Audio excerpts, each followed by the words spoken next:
Hello, everybody. Hope you're doing well. Today we talk kind of about, I think, one of the most interesting subjects that we have.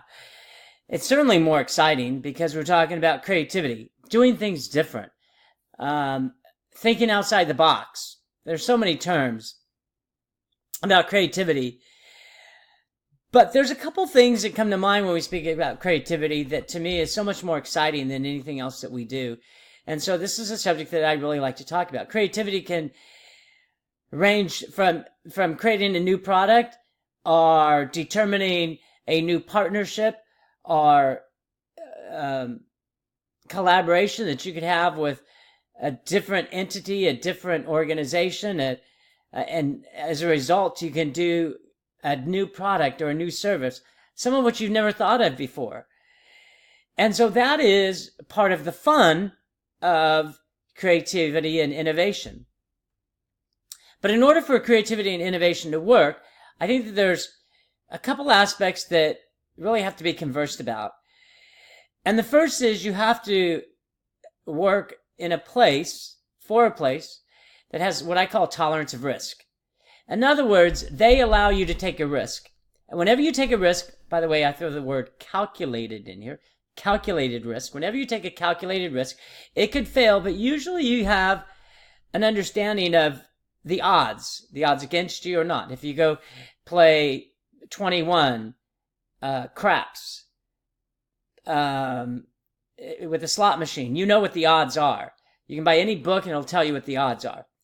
Odds usually favor the house. That's why they have these big casinos. If the odds didn't favor the house, they wouldn't have these multi-million and billion-dollar casinos. But in all these instances, they certainly have what we call this tolerance of risk. The second is that they at least try. That's an easy way that I say it. They at least give it a try. Give it a shot. And that's really important because at the end of the day, you're never going to do enough research that's going to give you odds that will make it a success every single time. It just doesn't happen. And if there was a surety of outcomes, then everybody would be doing it, and there wouldn't be so much money in the few that actually make it. But there's not a surety of outcomes. And so you at least you have to work in a place as a culture where they at least try. And that's one of my favorite things to do, is they at least try. And lastly, it's what I call something different. And it's constantly this question of, this is what we have, is this what we want? And if it's not what we want, what can we get? It's never good enough. That doesn't mean that you're dismissive of anybody's success yesterday, but what it's saying is, it's great that you've done this, but what else can we do? What's the next step? Where are we going to go from here? And so for me, those are the three things that really come to mind when I talk about creativity and innovation. Thinking outside the box, which is a term I often don't use. One is that you really have a tolerance of risk. It's okay to take a risk. It's even okay to fail. Second is that you at least try something. At least try it.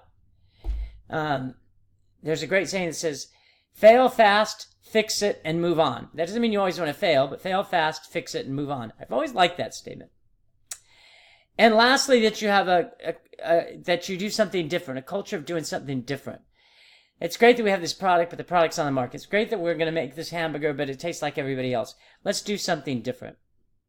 So that is what works with creativity. It helps in the organizations. It helps with relationships. It helps with creating new partnerships. I hope you give it a shot. And always, I look forward to your comments. Everybody enjoy.